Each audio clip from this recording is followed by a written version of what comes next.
Riki, Tiki, Tavi by Rudyard Kipling. Narrated by Nicholas Laminack. At the hole where he went in, Red Eye called to Wrinkled Skin, "Hear what little Red Eye saith. Nag, come up and dance with death. Eye to eye and head to head. Keep the measure, Nag. This shall end when one is dead. At thy pleasure, Nag. Turn for turn and twist for twist. Run and hide thee, Nag. Ha ha! The hooded death has missed. Woe betide thee, Nag." This is the story of the Great War that Riki Tiki Tavi fought single-handed through the bathrooms of the big bungalow in Sagawi Cantonment. Darzy, the tailor bird, helped him, and Chuchundra, the muskrat, who never comes out into the middle of the floor, but always creeps round by the wall, gave him advice, but Riki Tiki did the real fighting. He was a mongoose, rather like a little cat in his fur and his tail, but quite like a weasel in his head and his habits. His eyes and the end of his restless nose were pink. He could scratch himself anywhere he pleased with any leg, front or back. That he chose to use. He could fluff up his tail till it looked like a bottle brush, and his war cry as he scuttled through the long grass was, "Riki, tiki, tiki, tiki, tack." One day a high summer flood washed him out of the burrow where he lived with his father and mother, and carried him, kicking and clucking, down a roadside ditch. He found a little wisp of grass floating there, and clung to it till he lost his senses.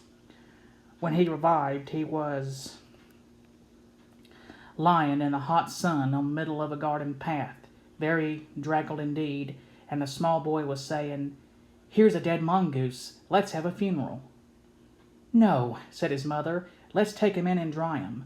Perhaps he isn't really dead."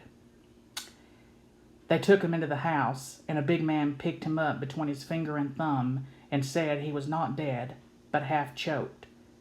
So they wrapped him in cotton wool and warmed him over a little fire, and he opened his eyes and sneezed. "Now," said the big man, he was an Englishman who had just moved into the bungalow, "don't frighten him, and we'll see what he'll do." It is the hardest thing in the world to frighten a mongoose, because he is eaten up from nose to tail with curiosity. The motto of all the mongoose family is "run and find out," and Riki Tiki was a true mongoose. He looked at the cotton wool, decided that it was not good to eat, ran all round the table, sat up, and put his fur in order, scratched himself, and jumped on the small boy's shoulder. "Don't be frightened, Teddy," said his father. "That's his way of making friends." "Ouch! He's tickling under my chin," said Teddy. Riki Tiki looked down between the boy's collar and neck, snuffed at his ear, and climbed down to the floor, where he sat rubbing his nose. "Good gracious," said Teddy's mother. "And that's a wild creature. I suppose he's so tame because we've been kind to him." "All mongooses are like that," said her husband. "If Teddy doesn't pick him up by the tail or try to put him in a cage, he'll run in and out of the house all day long. Let's give him something to eat." They gave him a little piece of raw meat. Riki Tiki liked it immensely, and when it was finished, he went out into the veranda and sat in the sunshine and fluffed up his fur to make it dry to the roots. Then he felt better. "There are more things to find out about in this house," he said to himself, "than all my family could find out in all their lives. I shall certainly stay and find out." He spent all that day roaming over the house. He nearly drowned himself in the bathtubs, put his nose into the ink on the writing table, and burned it on the end of the big man's cigar, for he climbed up in the big man's lap to see how writing was done. At nightfall, he ran into Teddy's nursery to watch how kerosene lamps were lighted, and when Teddy went to bed, Riki Tiki climbed up too. But he was a restless companion, because he had to get up and attend to every noise all through the night and find out what made it. Teddy's mother and father came in the last thing to look at their boy, and Riki Tiki was awake on the pillow. I don't like that, said Teddy's mother. He may bite the child. He'll do no such thing, said the father. Teddy's safer with that little beast than if he had a bloodhound to watch him. If a snake came into the nursery now, but Teddy's mother wouldn't think of anything so awful. Early in the morning, Riki Tiki came to early breakfast in the veranda, riding on Teddy's shoulder, and they gave him banana and some boiled egg, and he sat on all their laps one after the other, because every well-brought-up mongoose always hopes to be a house mongoose someday and have rooms to run about in, and Riki Tiki's mother, she used to live in the general's house at Sagawi, had carefully told Riki what to do if ever he came across white men. Then Riki Tiki went out into the garden to see what was to be seen. It was a large garden, only half cultivated with bushes, as big as summer houses, of Marshall nail roses, lime and orange trees, clumps of bamboos, and thickets of high grass. Riki Tiki licked his lips. This is a splendid hunting ground, he said, and his tail grew bottle-brushy at the thought of it, and he scuttled up and down the garden, snuffing here and there, till he heard very sorrowful voices in a thorn bush. It was Darzy, the tailor bird, and his wife. They had made a beautiful nest by pulling 2 big leaves together and stitching them up the edges with fibers, and had filled the hollow with cotton and downy fluff. The nest swayed to and fro as they sat on the rim and cried. "What is the matter?" asked Riki Tiki. "We are very miserable," said Darzy. "One of our babies fell out of the nest yesterday, and Nag ate him." Said Riki Tiki. "That is very sad, but I am a stranger here. Who is Nag?" Darzy and his wife only cowered down in the nest without answering, for from the thick grass at the foot of the bush there came a low hiss, a horrid, cold sound that made Riki Tiki jump back 2 clear feet. Then inch by inch out of the grass rose up the head and spread hood of Nag, the big black cobra, and he was 5 feet long from tongue to tail. When he had lifted 1/3 of himself clear off the ground, he stayed, balancing to and fro, exactly as a dandelion tuft balances in the wind, and he looked at Riki Tiki with the wicked snake eyes that never changed their expression, whatever the snake may be thinking of. "Who is Nag?" said he. "I am Nag. The great god Brahm put his mark upon all our people when the first cobra spread his hood to keep the sun off Brahm as he slept. Look and be afraid." He spread out his hood more than ever, and Riki Tiki saw the spectacle mark on the back of it that looks exactly like the eye part of a hook and eye fastening. He was afraid for the minute, but it is impossible for a mongoose to stay frightened for any length of time, and though Riki Tiki had never met a live cobra before, his mother had fed him on dead ones, and he knew that all a grown mongoose's business in life was to fight and eat snakes.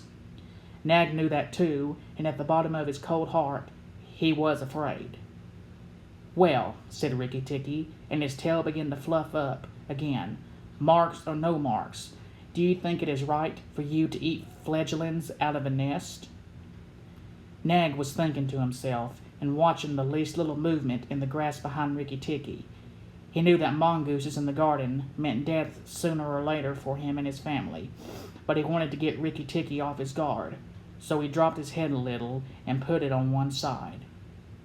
"Let us talk," he said.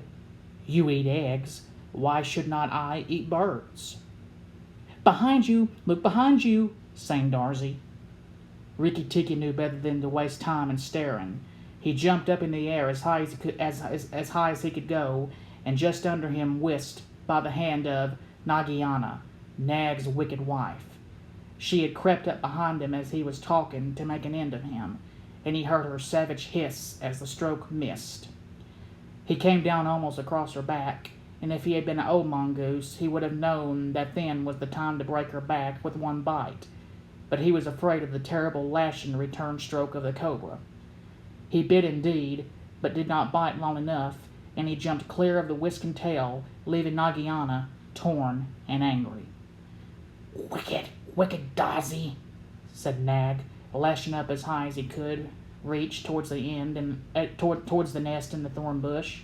But Daisy had built it out of reach of snakes, and it only swayed to and fro. Riki Tiki felt his eyes growing red and hot.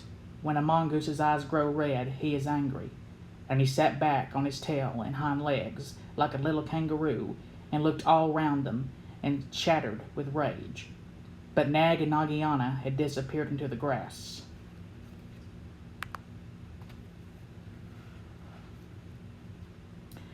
When a snake misses its stroke, it never says anything or gives any sign of what it means to do next. Riki Tiki did not care to follow them, for he did not feel sure that he could manage 2 snakes at once. So he trotted off to the gravel path near the house and sat down to think. It was a serious matter for him. If you read the old books of natural history, you will find they say that when the mongoose fights the snake and happens to get bitten, he runs off and eats some herb that cures him. That is not true. The victory is only a matter of quickness of eye and quickness of foot. Snakes blow against mongooses jump, and as no eye can follow the motion of a snake's head when it strikes, this makes things much more wonderful than any magic herb. Riki Tiki knew he was a young mongoose, and it made him all the more pleased to think that he had managed to escape a blow from behind. It gave him confidence in himself, and when Teddy came running down the path, Riki Tiki was ready to be petted. But just as Teddy was stooping, something wriggled a little in the dust, and a tiny voice said, "Be careful, I am Death." It was Karate, the dusty brown snakeling that lies for choice on the dusty earth, and his bite is as dangerous as the cobra's. But he is so small that nobody thinks of him, and so he does the more harm to people. Riki Tiki's eyes grew red again, and he danced up to Karate with a peculiar rocking, swaying motion that he had inherited from his family. It looks very funny, but it is so perfectly balanced a gait that you can fly off from it at any angle you please, and in dealing with snakes, this is an advantage. If Riki Tiki had only known, he was doing a much more dangerous thing than fighting Nag, for Karate is so small and can turn so quickly that unless Riki bit him close to the back of the head, he would get the return stroke in his eye or his lip. But Riki did not know. His eyes were all red, and he rocked back and forth, looking for a good place to hold.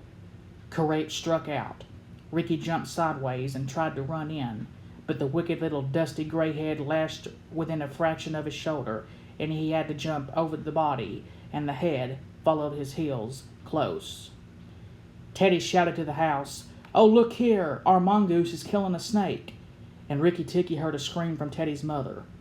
His father ran out with a stick, but by the time he came up, Karate had lunged out once too far, and Riki Tiki had sprung, jumped on the snake's back, dropped his head far between his forelegs, bitten as high up the back as he could get hold, and rolled away.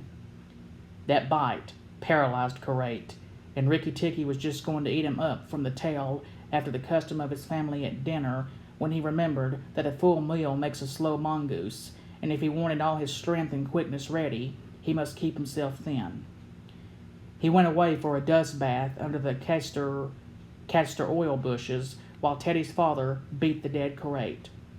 "What is the use of that?" thought Riki Tiki. "I have settled it all." And then Teddy's mother picked him up from the dust and hugged him, crying that he had saved Teddy from death. And Teddy's father said that he was a providence, and Teddy looked on with big scared eyes. Riki Tiki was rather amused at all the fuss, which of course he did not understand. Teddy's mother might just as well have petted Teddy for playing in the dust. Riki was thoroughly enjoying himself. That night at dinner, walking to and fro among the wine glasses on the table, he might have stuffed himself 3 times over with nice things. But he remembered Nag and Nagiana, and though it was very pleasant to be patted and petted by Teddy's mother, and to sit on Teddy's shoulder, his eyes would get red from time to time, and he would go off into his long war cry of "Riki, Tiki, Tiki, Tiki, Tack." Teddy carried him off to bed, and insisted on Riki Tiki sleeping under his chin. Riki Tiki was too well bred to bite or scratch, but as soon as Teddy was asleep, he went off for his nightly walk around the house, and in the dark he ran up against Chachandra, the muskrat, creeping round by the wall. Chachandra is a broken-hearted little beast. He whimpers and cheeps all the night, trying to make up his mind to run into the middle of the room, but he never gets there.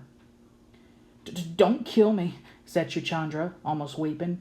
"Riki Tiki, don't kill me." "Do you think a snake killer kills muskrats?" said Riki Tiki scornfully. "Those who kill snakes get killed by snakes," said Chachandra, more sorrowfully than ever. "And how am I to be sure that Nag won't mistake me for you some dark night?" "There is not the least danger," said Riki Tiki, "but Nag is in the garden, and I know you don't go there." "My cousin Chua the rat told me," said Chachandra, and then he stopped. "Told you what?" "Nag is everywhere, Riki Tiki. You should have talked to Chua in the garden." "I didn't, so you must tell me. Quick, Chachandra, or I'll bite you." Chachandra sat down and cried till the tears rolled off his whiskers. "I am a very poor man," he sobbed. "I never had spirit enough to run out into the middle of the room. Shh, I mustn't tell you anything. Can't you hear, Riki Tiki?" Riki Tiki listened. The house was as still, but he thought he could just catch the faintest scratch in the world, a noise as faint as that of a wasp walking on a window pane, the dry scratch of a snake's scales on brickwork. "That's Nag or Nagiana," he said to himself, and he is crawling into the bathroom sluice. "You are right, Chachandra. I should have talked to Chua." He stole off to Teddy's bathroom, but there was nothing there, and then to Teddy's mother's bathroom. At the bottom of the smooth plaster wall, there was a brick pulled out to make a sluice for the bath water, and as Riki Tiki stole in by the masonry curb where the bath is put, he heard Nag and Nagiana whispering together outside in the moonlight. "When the house is emptied of people," said Nagiana to her husband, he will have to go away, and then the garden will be our own again. Go in quietly, and remember that the big man who killed Karate is the first one to bite. Then come out and tell me, and we will hunt for Riki Tiki together." "But are you sure that there is anything to be gained by killing the people?" said Nag. "Everything. When there were no people in the bungalow, did we have any mongoose in the garden? So long as the bungalow is empty, we are king and queen of the garden. And remember that as soon as our eggs in the melon bed hatch, as they may tomorrow, our children will need room and quiet." I had not thought of that," said Nag. "I will go, but there is no need that we should hunt for Riki Tiki afterwards. I will kill the big man and his wife and the child if I can, and come away quietly. Then the bungalow will be empty, and Riki Tiki will go." Riki Tiki tingled all over with rage and hatred at this, and then Nag's head came through the sluice, and his 5 feet of cold body followed it. Angry as he was, Riki Tiki was very frightened as he saw the size of the big cobra. Nag coiled himself up, raised his head, and looked into the bathroom in the dark, and Riki Tiki could see his eyes glitter. "Now, if I kill him here, Nagiana will know, and if I find him on the open floor, the odds are in his favor. What am I to do?" said Riki Tiki Tavi. Nag waved to and fro, and then Riki Tiki heard him drinking from the biggest water jar that was used to fill the bath. "That is good," said the snake. "Now, when Karate was killed, the big man had a stick. He may have that stick still, but when he comes in to bathe in the morning, he will not have a stick. I shall wait here till he comes. Nagiana, do you hear me? I shall wait here in the cool till daytime." There was no answer from outside, so Riki Tiki knew Nagiana had gone away. Nag coiled himself down, coil by coil, round the bulge at the bottom of the water jar, and Riki Tiki stayed, still as death. After an hour he began to move, muscle by muscle, towards the jar. Nag was asleep, and Riki Tiki looked at his big back, wondering which would be the best place for a good hold. "If I don't break his back at the first jump," said Riki, "he can still fight, and if he fights, Oh, Riki. He looked at the thickness of the neck below the hood, but that was too much for him, and a bite near the tail would only make Nag savage. It must be the head, he said at last, the head above the hood, and when I am once there, I must not let go. Then he jumped. The head was lying a little clear of the water jar under the curve of it, and as his teeth met, Riki Tiki braced his back against the bulge of the red earthenware to hold down the head. This gave him just 1 second's purchase, and he made the most of it. Then he was battered to and fro as a rat is shaken by a dog, to and fro on the floor, up and down and round in great circles. But his eyes were red, and he held on as the body cart-whipped over the floor, upsetting the tin dipper and the soap dish and the flesh brush, and banged against the tin side of the bath. As he held, he closed his jaws tighter and tighter, for he made sure he would be banged to death, and for the honor of his family, he preferred to be found with his teeth locked. He was dizzy, aching, and felt shaken to pieces when something went off like a thunderclap just behind him. A hot wind knocked him senseless, and a red fire singed his fur. The big man had been awakened by the noise, and had fired both barrels of a shotgun into Nag just behind the hood. Riki Tiki held on, with his eyes shut, for now he was quite sure he was dead. But the head did not move, and the big man picked him up and said, "It's the mongoose again, Alice. The little chap has saved our lives now." Then Teddy's mother came in with a very white face and saw what was left of Nag, and Riki Tiki dragged himself to Teddy's bedroom and spent half the rest of the night shaking himself tenderly to find out whether he really was broken into 40 pieces, as he fancied. When morning came, he was very stiff, but well pleased with his doings. "Now I have Nagiana to settle with, and she will be worse than 5 nags, and there's no knowing when the eggs she spoke of will hatch. Goodness, I must go and see Darzy," he said. Without waiting for breakfast, Riki Tiki ran to the thorn bush where Darzy was singing a song of triumph at the top of his voice. The news of Nag's death was all over the garden, for the sweeper had thrown the body on the rubbish heap. "Oh, you stupid tuft of feathers," said Riki Tiki angrily. "Is this the time to sing?" "Nag is dead, is dead, is dead," sang Darzy. "The valiant Riki Tiki caught him by the head and held fast. The big man brought the bang stick, and Nag fell in 2 pieces. He will never eat my babies again." "All that's true enough, but where is Nagiana?" said Riki Tiki, looking carefully round him. "Nagiana came to the bathroom sluice and called for Nag," Darzy went on, "and Nag came out on the end of a stick. The sweeper picked him up on the end of a stick and threw him upon the rubbish heap. Let us sing about the red-eyed Riki Tiki." And Darzy filled his throat and sang. If I could get up to your nest, I'd roll your babies out," said Riki Tiki. "You don't know when to do the right thing at the right time. You are safe enough in your nest there, but it's war for me down here. Stop singing a minute, Darzy." "For the beautiful Riki Tiki's sake, I will stop," said Darzy. "What is it, O killer of the terrible Nag?" "Where is Nagiana, for the 3rd time?" "On the rubbish heap by the stables, mourning for Nag. Great is Riki Tiki with the white teeth." "Bother my white teeth. Have you ever heard where she kept her eggs?" "In the melon bed on the end, nearest the wall, where the sun strikes nearly all day. She hid them there weeks ago." "And you never thought it worth while to tell me? The end nearest the wall, you say. Riki Tiki, you are not going to eat her eggs." "Not eat exactly. No. Darzy, if you have a grain of sense, you will fly off to the stables and pretend that your wing is broken and let Nagiana chase you away to this bush. I must get to the melon bed, and if I went there now, she'd see me." Darzy was a feather-brained little fellow who could never hold more than one idea at a time in his head, and just because he knew that Nagiana's children were born in eggs like his own, he didn't think at first that it was fair to kill them. But his wife was a sensible bird, and she knew that cobra's eggs meant young cobras later on. So she flew off from the nest and left Darzy to keep the babies warm and continue his song about the death of Nag. Darzy was very like a man in some ways. She fluttered in front of Nagiana by the rubbish heap and cried out, "Oh, my wing is broken. The boy in the house threw a stone at me and broke it." Then she fluttered more desperately than ever. Nagiana lifted up her head and hissed, "You warned Riki Tiki when I would have killed him.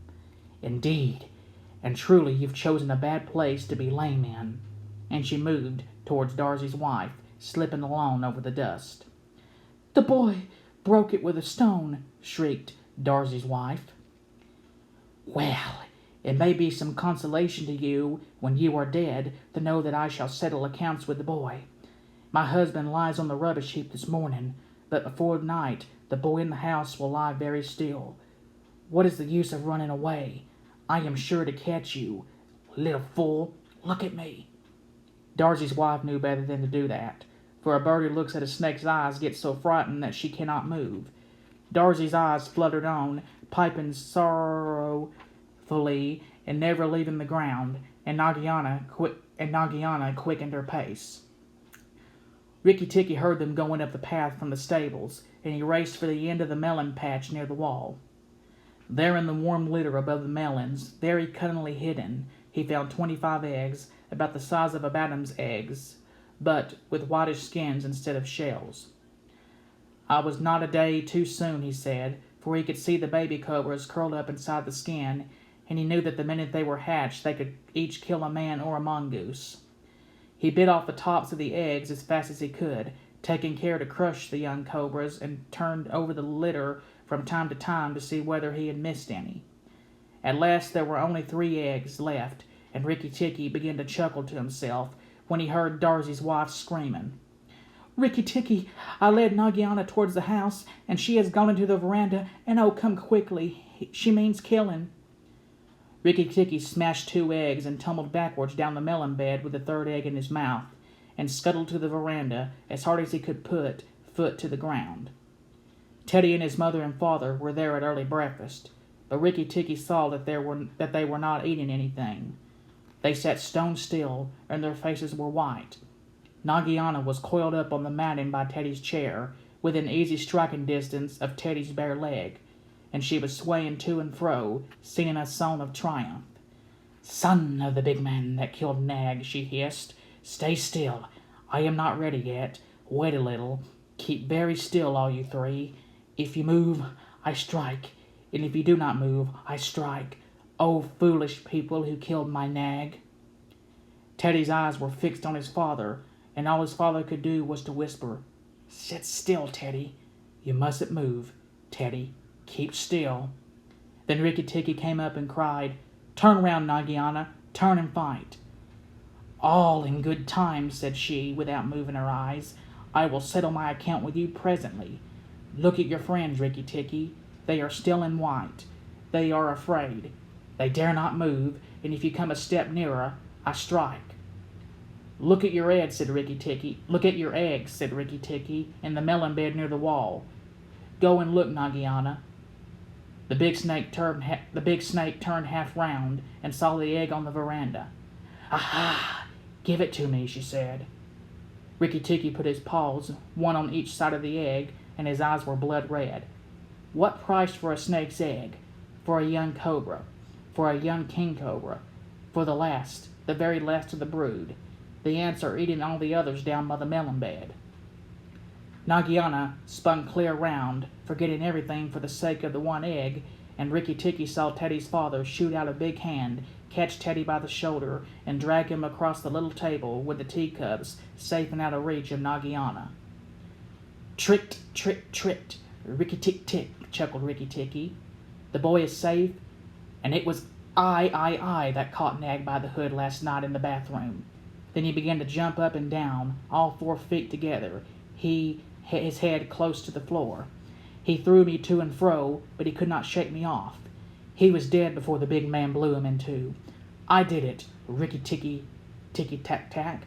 Come then, Nagiana, come and fight with me. You shall not be a widow long." Nagiana saw that she had lost her chance of killing Teddy, and the egg lay between Riki Tiki's paws. "Give me the egg, Riki Tiki. Give me the last of my eggs, and I will go and never come out, and I will go away and never come back," she said, lowering her hood. "Yes, you will go away, and you will never come back, for you will go to the rubbish heap with Nag. Fight, widow. The big man has gone for his gun. Fight." Riki Tiki was bounding all round Nagiana, keeping just out of reach of her stroke, his little eyes like hot coals. Nagiana gathered herself together and flung out at him. Riki Tiki jumped up and backwards. Again and again she struck, and each time her head came with a whack on the matting of the veranda, and she gathered herself together like a watch spring. Then Riki Tiki danced in a circle to get behind her, and Nagiana spun around to keep her head to his head, so that the rustle of her tail on the matting sounded like dry leaves blown along by the wind. He had forgotten the egg. It still lay on the veranda, and Nagiana came nearer and nearer to it, till at last, while Riki Tiki was drawing breath, she caught it in her mouth, turned to the veranda steps, and flew like an arrow down the path with Riki Tiki behind her. When the cobra runs for her life, she goes like a whiplash flecked across a horse's neck. Riki Tiki knew that he must catch her, or all the trouble would begin again. She headed straight for the long grass by the thorn bush, and as he was running, Riki Tiki heard Darzy still singing his foolish little song of triumph. But Darzy's wife was wiser. She flew off her nest as Nagiana came along, and flapped her wings about Nagiana's head. If Darzy had helped, they might have turned her, but Nagiana only lowered her hood and went on. Still, the instant's delay brought Riki Tiki up to her, and as she plunged into the rat hole where she and Nag used to live, his little white teeth were clenched on her tail, and he went down with her, and very few mongooses, however wise and old they may be, care to follow a cobra into its hole. It was dark in the hole, and Riki Tiki never knew when it might open out and give Nagiana room to turn and strike at him. He held on savagely and stuck out his feet to act as brakes on the dark slope of the hot, moist earth. Then the grass by the mouth of the hole stopped waving, and Darzy said, "It's all over with Riki Tiki. We must sing his death song. Valiant Riki Tiki is dead, for Nagiana will surely kill him underground." So he sang a very mournful song that he made up on the spur of the minute, and just as he got to the most touching part, the grass quivered again, and Riki Tiki, covered with dirt, dragged himself out of the hole, leg by leg, licking his whiskers. Darzy stopped with a little shout. Riki Tiki shook some of the dust out of his fur and sneezed. "It's all over," he said. "The widow will never come out again." And the red ants that lived between the grass stems heard him, and began to troop down one after another to see if he had spoken the truth. Riki Tiki curled himself up in the grass and slept where he was, slept and slept till it was late in the afternoon, for he had done a hard day's work. "Now," he said when he awoke, "I will go back to the house. Tell the coppersmith, Darzy, and he will tell the garden that Nagiana is dead." The coppersmith is a bird who makes a noise exactly like the beating of a little hammer on a copper pot, and the reason he is always making it is because he is the town crier to every Indian garden, and tells all the news to everybody who cares to listen. As Riki Tiki went up the path, he heard his attention notes like a tiny dinner gong, and then the steady ding-dong-tock. Nag is dead. Dawn. Nagiana is dead. Ding-dong-tock. That set all the birds in the garden singing, and the frogs croaking, but Nag and Nagiana used to eat frogs as well as little birds. When Riki Tiki got to the house, Teddy and Teddy's mother, she looked very white still, for she had been fainting, and Teddy's father came out and almost cried over him. And that night he ate all that was given him, till he could eat no more, and went to bed on Teddy's shoulder, where Teddy's mother saw him when she came to look late at night. "He saved our lives and Teddy's life," she said to her husband. "Just think, he saved all our lives." Riki Tiki woke up with a jump, for the mongooses are light sleepers. "Oh, it's you," said he. "What are you bothering for? All the cobras are dead, and if they weren't, I'm here." Riki Tiki had a right to be proud of himself, but he did not grow too proud, and he kept that garden, as a mongoose should keep it, with tooth and jump and spring and bite, till never a cobra dared show its head inside the walls. This has been Riki Tiki Tavi by Rudyard Kipling, read for you by Nicholas Laminack. Hope you enjoyed.